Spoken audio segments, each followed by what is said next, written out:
Hello friends, welcome back to our channel. Chinese kitchen ഇന്ന് വന്നിരിക്കുന്നത് വളരെ വ്യത്യസ്തമായിട്ടുള്ള റെസിപ്പിയാണ്. അതായത് നമ്മളൊന്ന് ബീഫിൻ്റെ റെസിപ്പിയാണ് കേട്ടോ ചെയ്യാൻ പോകുന്നത്.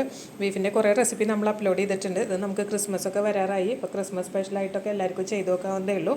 നമ്മുടെ സ്പെഷ്യൽ മസാലക്കൂട്ട് തനതായ രുചിയിൽ ചേർത്തുണ്ടാക്കിയിട്ടുള്ളതാണ്. അതായത് അരച്ച് ചേർത്തിട്ടാണ് ഈ ബീഫിൻ്റെ റെസിപ്പി നമ്മൾ ചെയ്തിരിക്കുന്നത്. അത് നമ്മുടെ കയ്യിലുള്ള ഇൻഗ്രീഡിയൻസ് വെച്ചിട്ടാണ്. അതിൽ മെയിൻ തന്നെ ചുമന്നുള്ളി, അതായത് ചെറിയ ഉള്ളി വെച്ചിട്ടാണ് നമ്മളിത് ചെയ്തിരിക്കുന്നത്.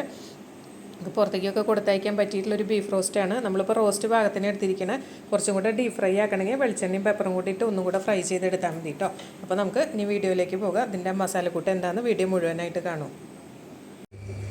അപ്പോൾ അതാ ഒരു ചട്ടിയിലേക്ക് നമുക്ക് വെളിച്ചെണ്ണ ഒഴിച്ച് കൊടുക്കാം. വെളിച്ചെണ്ണയിൽ ഞാൻ കേട്ടോ നമ്മുടെ ബീഫ് റോസ്റ്റ് ഉണ്ടാക്കുന്നത്. അപ്പോൾ അധികം വെളിച്ചെണ്ണേനെ ഉപയോഗിക്കാറുള്ളൂ കേട്ടോ. കുറച്ചും കൂടെ നല്ലത് വെളിച്ചെണ്ണയാണെന്നാണ് ഇപ്പോൾ എല്ലാവരും പറയുന്നത്. അപ്പോൾ അതിലേക്ക് നമ്മൾ എടുത്തിരിക്കുന്ന 1 കിലോ ബീഫിന് നല്ലോണം ഒരു കൈപ്പിടി കുരുമുളക് ഇടണം കേട്ടോ. കുരുമുളകാണ് അതിൻ്റെ മെയിൻ എരിവെന്ന് പറയുന്നത്. അപ്പോൾ അത് നന്നായിട്ട് പൊട്ടി വരട്ടെ. അതിന് ശേഷം ബാക്കി മസാലയൊക്കെ ചേർത്ത് കൊടുക്കാം. അതൊന്ന് പൊട്ടി വരുന്ന സമയത്ത് 2 ഏലക്ക, 2 ഗ്രാമ്പു, ഇത്രയാണ് നമ്മുടെ മെയിൻ മസാല കേട്ടോ. വളരെ ചെറിയൊരു പീസ് പട്ട. ബീഫിൽ അങ്ങനെ ബാക്കി മസാലകൾ അത്ര നന്നായിരിക്കില്ല കേട്ടോ. അപ്പോൾ ഇതൊക്കെ വളരെ കുറച്ചേ ചേർക്കാൻ പാടുള്ളൂ. അതിനുശേഷം ഒരു 10 ചുമന്നുള്ളിയാണ് 1 കിലോയിലേക്ക് നമ്മൾ എടുത്തിരിക്കുന്നത് കേട്ടോ. 10 ചുമന്നുള്ളി, ഒരു 5-6 അല്ലി വെളുത്തുള്ളി, പിന്നെ ഒരു ചെറിയ പീസ് ഇഞ്ചി. ഇത്രയും ഇൻഗ്രീഡിയൻസാണ് നമ്മൾ മസാലക്കൂട്ട് ഉണ്ടാക്കാനായിട്ട് ചേർക്കുന്നത്. ഇതിട്ടിട്ട് നന്നായിട്ടൊന്ന് വഴറ്റിയെടുക്കണം. ഒരുവിധം നല്ലോണം മൊരിഞ്ഞ് തന്നെ വരണം കേട്ടോ മസാലകളെല്ലാം. നമുക്ക് ചേർക്കാനുള്ളത് 2 ടീസ്പൂണ്, വലിയ ടീസ്പൂണിൽ നിറച്ചും മല്ലിപ്പൊടി കേട്ടോ. മല്ലിപ്പൊടി ബീഫിൽ കൂടുതൽ വേണം, ചിക്കനിൽ കുറവേ വേണ്ടൂ. അപ്പോൾ മല്ലിപ്പൊടി ഇട്ട് കൊടുത്തിട്ടുണ്ട്. പിന്നെ അടുത്തതായിട്ട് ഇതിലേക്ക് വേണ്ടത് ഒരു വലിയ ടീസ്പൂണ്, 1.5 ടീസ്പൂണ് മുളക് പൊടിയാണ്. അതും കൂടി ഇട്ടത് കുറച്ച് മഞ്ഞൾപ്പൊടിയും കൂടി ഇട്ടാൽ നമ്മുടെ ഈ മീറ്റ് മസാല റെഡി ആയിട്ടുണ്ട് കേട്ടോ. ഹോം മെയ്ഡായിട്ട് ഉണ്ടാക്കണം മസാല പൗഡറല്ല, ഇതിലേക്കുള്ള മീറ്റ് മസാല അതാണ്. നന്നായിട്ടൊന്ന് മിക്സ് ചെയ്ത് ഗ്യാസ് ഓഫ് ചെയ്ത് കൊടുത്ത് ഇനി ചൂടിൽ കുറച്ച് നേരം ഒന്ന് കിടക്കട്ടെ. ഗ്യാസ് ഓഫ് ചെയ്തതിന് ശേഷം നമുക്കിതിലേക്ക് കുറച്ച് പെരിഞ്ചീരകം ചേർത്ത് കൊടുക്കുക. ഒരു ടീസ്പൂണോളം ചേർത്ത് കൊടുക്കുക കേട്ടോ 1 കിലോ ബീഫിലേക്ക്. പിന്നെ നമ്മൾ ചേർക്കാൻ പോകുന്നത് കുറച്ച് സാധാരണ ജീരകം ഒരു 1/4 ടീസ്പൂണ് ചേർത്ത് കൊടുക്കുക. ഇത് രണ്ടും ചേർക്കുമ്പോൾ ഒരു പ്രത്യേക ഫ്ലേവറാണ് കേട്ടോ നമ്മുടെ ഈ ബീഫ് ഉണ്ടാക്കുന്നതിന്. ഗ്യാസ് ഓഫ് ചെയ്തതിന് ശേഷം ചേർത്താൽ മതി, അല്ലെങ്കിൽ അത് വല്ലാതെ കരിഞ്ഞു പോയ കറക്റ്റ് ഫ്ലേവറിൽ കിട്ടില്ല. എന്നിട്ട് നന്നായിട്ടൊന്ന് ഇളക്കി ഇതൊന്ന് കുറച്ച് വെള്ളം കൂട്ടി ഒന്ന് അരച്ചെടുക്കാം. ഉള്ളി ഉള്ളത് കൊണ്ട് തന്നെ നമുക്ക് വെള്ളം കൂട്ടണം. പിന്നെ ബീഫിൻ്റെ മീറ്റ് മസാലയുടെ റെസിപ്പി വേറൊരു വീഡിയോയിൽ ഇടാം കേട്ടോ. നമുക്ക് ഉണ്ടാക്കി വെക്കാൻ പറ്റുന്ന. ഇതൊന്ന് മിക്സിയിൽ അരച്ചെടുക്കാം. ഇത് നമ്മൾ എടുത്തു വെച്ചിരിക്കുന്ന ബീഫിലേക്ക് നമുക്ക് ഈ മസാലക്കൂട്ട് ചേർത്ത് കൊടുക്കാം കേട്ടോ. കൈവച്ച് നന്നായിട്ട് തിരുമ്മി പിടിപ്പിക്കാം. കണ്ടോ, മിക്സിയിൽ ഈ പാകത്തിനാണ് നമ്മൾ അരച്ചെടുത്തിരിക്കുന്നത് കേട്ടോ. അധികം വെള്ളമൊന്നുമില്ല. ബീഫിൽ നിന്ന് കുറച്ച് വെള്ളമൊക്കെ വരുമല്ലോ. ഒരു വേറെ ഫ്ലേവർ തന്നെയാണ് കേട്ടോ ഈ മസാലക്കൂട്ടിന്. എന്തായാലും നിങ്ങൾ തീർച്ചയായിട്ടും ഇതൊന്ന് ഈ ബീഫ് ട്രൈ ചെയ്ത് നോക്കണം. നന്നായിട്ട് എണ്ണയിലിട്ട് വരട്ടിയെടുക്കാം, അല്ലെങ്കിൽ റോസ്റ്റാക്കാം. കറിയാക്കണമെങ്കിൽ കറിയൊക്കെ ഇട്ടും എടുക്കാം. നല്ലോണം വരട്ടി എടുത്തു കഴിഞ്ഞാൽ നമുക്കിത് കൊടുത്തയക്കാനൊക്കെ പറ്റിയതാണ്. കേടുവരാതൊക്കെ പുറത്ത് തന്നെ സൂക്ഷിക്കാൻ പറ്റും 2 ദിവസമൊക്കെ. നന്നായിട്ട് കൈവച്ച് തിരുമ്മി പിടിപ്പിക്കാം. പിന്നെ മിക്സിയിൽ കുറച്ച് വെള്ളം ഒഴിച്ച് ബാക്കി മസാലയും കൂടെ ഇതിലേക്ക് ഇട്ടാൽ മതി. വേറെ വെള്ളമൊന്നും ചേർക്കണ്ട കേട്ടോ. കുറച്ച് കറിവേപ്പിലയും കൂടെ ചേർത്ത് കൊടുക്കാം. എന്നിട്ട് കൈവച്ച് നന്നായിട്ട് തിരുമ്മി പിടിപ്പിക്കാം. കുറച്ച് മഞ്ഞൾപ്പൊടിയും കൂടെ ഈ സമയത്ത് ചേർത്ത് കൊടുക്കുന്നുണ്ട്. പിന്നെ ആവശ്യത്തിന് ഉപ്പും. നന്നായിട്ട് ഈ തിരുമ്മി പിടിപ്പിക്കലാണ് കേട്ടോ നമ്മുടെ ഈ മസാലക്കൂട്ട് ശരിക്കും പിടിക്കുന്നത്. ഇതിലേക്ക് ആവശ്യത്തിന് ഉപ്പും കൂടെ ചേർത്ത് ഉപ്പ് ചേർത്ത് കൊടുത്തിട്ടുണ്ട്. ലാസ്റ്റിൽ കുറച്ച് പച്ചവെളിച്ചെണ്ണയും കൂടെ തിരുമ്മി പിടിപ്പിച്ച് നമുക്ക് സമയം ഉണ്ടെങ്കിൽ ഒരു അരമണിക്കൂർ കുക്കറിൽ വെച്ചതിന് ശേഷം അടിച്ചെടുക്കാം കേട്ടോ. അല്ലെങ്കിൽ ഒരു 10 മിനിറ്റെങ്കിലും വെച്ചിട്ട് അടിച്ചെടുക്കുകയാണ് കൂടുതൽ നല്ലത്.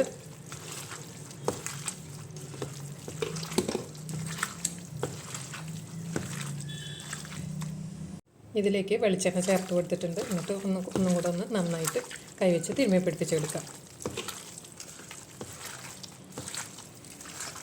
ഈ മിക്സിയിൽ വളരെ കുറച്ച് വെള്ളം ഒഴിച്ചിട്ടുണ്ട്. അത് മാത്രം നമ്മൾ ഈ ബീഫിൽ ചേർത്ത് കൊടുത്താൽ മതി കേട്ടോ. കണ്ടോ, ഇത്രയും വെള്ളം മതി. ഇത് അരമണിക്കൂറിന് ശേഷം നമുക്ക് കുക്കറിലേക്ക് മാറ്റാം. അരമണിക്കൂറായിട്ടുണ്ട്, നമുക്ക് കുക്കറിലേക്ക് മാറ്റാം.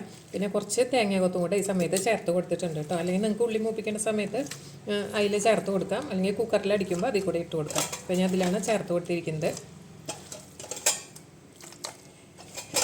ഇത് കുക്കറിൽ നമ്മുടെ ബീഫിനനുസരിച്ചിട്ട് വേവിച്ചെടുക്കാം. ചില സമയത്ത് 2-3 വിസിലിൽ വേവും. ചിലപ്പോൾ നമുക്ക് തുറന്ന് നോക്കുമ്പോൾ ആയിട്ടില്ലെങ്കിൽ ഒന്നും കൂടെ അടിച്ചു കൊടുക്കാം. ഇതൊന്ന് അടച്ച് നമുക്ക് വേവിച്ചെടുക്കാം. നമ്മുടെ ബീഫൊക്കെ ആവുന്ന സമയം കൊണ്ട് നമുക്ക് ബാക്കി കുറച്ച് സവോളയും ചുവന്നുള്ളിയൊക്കെ ഇതിലൊന്ന് വഴറ്റിയെടുക്കാം കേട്ടോ. ഇതിലേക്ക് കുറച്ച് വെളിച്ചെണ്ണ ഒഴിച്ച് കൊടുക്കാം കേട്ടോ.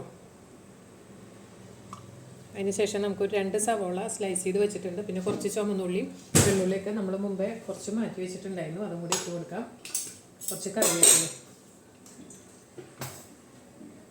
വെളിച്ചെണ്ണ ചൂടായി വന്നിട്ടുണ്ട്. ഇനി ഇതിലേക്ക് എടുത്ത് വെച്ചിരിക്കുന്ന സവോള, 2 സവോളയാണ് കേട്ടോ സ്ലൈസ് ചെയ്ത് വെച്ചിരിക്കുന്നത്. പിന്നെ 3-4 ചുവന്നുള്ളിയും കുറച്ച് വെള്ളുള്ളിയും ഇഞ്ചിയും ചെറുതായിട്ട് അരിഞ്ഞ് വെച്ചിട്ടുണ്ട്. അതുകൊണ്ട് കുറച്ച് കറിവേപ്പിലിട്ട് നന്നായിട്ടൊന്ന് മുരിച്ചെടുക്കാം. ഒന്ന് വഴണ്ടി കിട്ടാനായിട്ട് കുറച്ച് ഉപ്പേ നമ്മൾ ബീഫിൽ ചേർത്തിട്ടുള്ളൂ. അപ്പോൾ കുറച്ച് ഉപ്പ് ചേർത്തിട്ട് പിന്നെ കുറവുള്ളത് നമുക്ക് പിന്നീട് ചേർത്ത് കൊടുക്കാം. നന്നായിട്ടൊന്ന് മുരിഞ്ഞ് വയ്ക്കാം. ഞാൻ തക്കാളി ചേർക്കാറില്ല കേട്ടോ ഇങ്ങനത്തെ ബീഫ് വരച്ചണയിലൊന്നും. അത് നമ്മൾ കറിയിട്ട് ഉണ്ടാക്കുമ്പോഴാണ് കുറച്ച് തക്കാളിയൊക്കെ ചേർത്തിട്ട് വഴറ്റിയെടുക്കുക. ഇതിലൊട്ടും തക്കാളി ചേർക്കാറില്ല. നമുക്ക് വേണമെങ്കിൽ കുറച്ച് വരട്ടിയെടുത്ത് വയ്ക്കാനൊക്കെ ഉപയോഗിക്കുമ്പോൾ തക്കാളി ചേർക്കാതിരിക്കുകയാണ് നല്ലത്. ഇതിലേക്ക് കുറച്ച് പെരുംജീരകം നമുക്ക് പൊട്ടിച്ചെടുക്കാം. അതിന് ശേഷം നമുക്ക് കുറേശ്ശെ മല്ലിപ്പൊടി മുളക് പൊടിയൊക്കെ ചേർത്ത് ഈ ഉള്ളി നന്നായിട്ടൊന്ന് പൊരിച്ചെടുക്കാം. ഒരു 1/2 ടീസ്പൂണ് എരിവുള്ള മുളക് പൊടി, 1/2 ടീസ്പൂണ് മല്ലിപ്പൊടി, ഈ ഒരു കൊഴുപ്പിനും കളറിനും വേണ്ടി കുറച്ച് കാശ്മീരി മുളക് പൊടി ഇത്രയും ചേർത്ത് നമുക്ക് ഈ ഉള്ളി ഒന്ന് നന്നായിട്ട് പൊരിച്ചെടുക്കാം.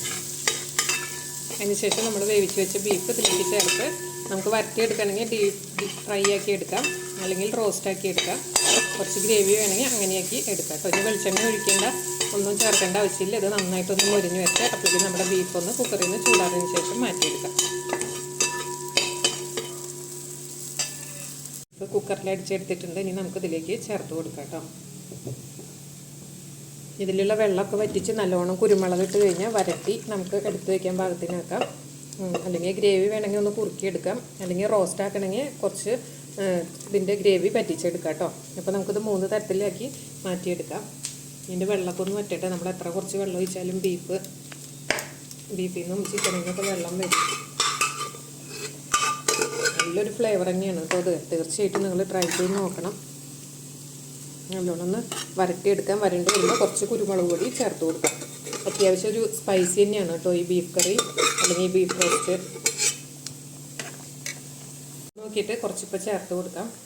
അതാ നമ്മുടെ ബീഫൊക്കെ ഒരുവിധം റോസ്റ്റായി വരുന്നുണ്ട്. ഇനി വേണമെങ്കിൽ നമുക്ക് കുറച്ച് വെളിച്ചെണ്ണ ഒഴിച്ച് പെപ്പറും പെരുംജീരകം ഇട്ട് ഒന്നും കൂടെ റോസ്റ്റ് ചെയ്ത് ഡ്രൈ ആക്കി എടുക്കാം. കണ്ടോ ഇങ്ങനെ ചെയ്യുമ്പോൾ എന്താണെന്ന് വെച്ചാൽ കുറേ ഉള്ളിയൊന്നും ഇല്ലാത്തത് കൊണ്ട് തന്നെ അടിയിൽ പിടിക്കില്ല. കണ്ടോ നല്ലോണം ചട്ടിയിൽ നിന്ന് നമുക്ക് വിട്ട് വരും. അതാണ് ഈ ബീഫിൻ്റെ പ്രത്യേകത കേട്ടോ നമ്മളങ്ങനെ ചെയ്യുമ്പോൾ.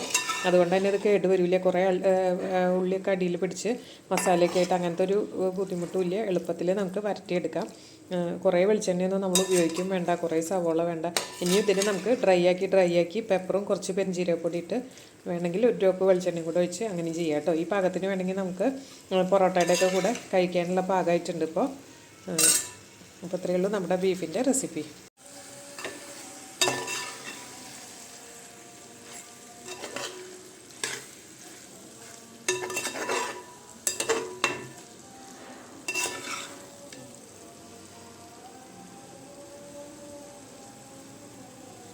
അപ്പോൾ അത് നമ്മുടെ രുചികരമായ ബീഫ് റോസ്റ്റ് ഇവിടെ റെഡി ആയിട്ടുണ്ട്. അപ്പോൾ ഇത് കുറച്ച് റോസ്റ്റായിട്ടാണ് എടുത്തിരിക്കുന്നത്. നിങ്ങൾക്ക് വേണമെങ്കിൽ കുറച്ചും കൂടെ കുരുമുളക് പൊടി ഇട്ട് നന്നായിട്ടൊന്ന് ഡ്രൈ ആക്കി എടുക്കാം കേട്ടോ. അപ്പോൾ നമ്മുടെ ഈ റെസിപ്പി എല്ലാവർക്കും തീർച്ചയായിട്ടും ഇഷ്ടപ്പെടുന്നു വിചാരിക്കുന്നു. ഇങ്ങനത്തെ വ്യത്യസ്തങ്ങളായ റെസിപ്പി ആയിട്ട് ചീനീസ് കിച്ചൻ വീണ്ടും വരുന്നതാണ്. അടുത്തൊരു അടിപൊളിയായിട്ടുള്ള റെസിപ്പി ആയിട്ട് വരുന്നവരേക്കും take care, bye bye, thank U.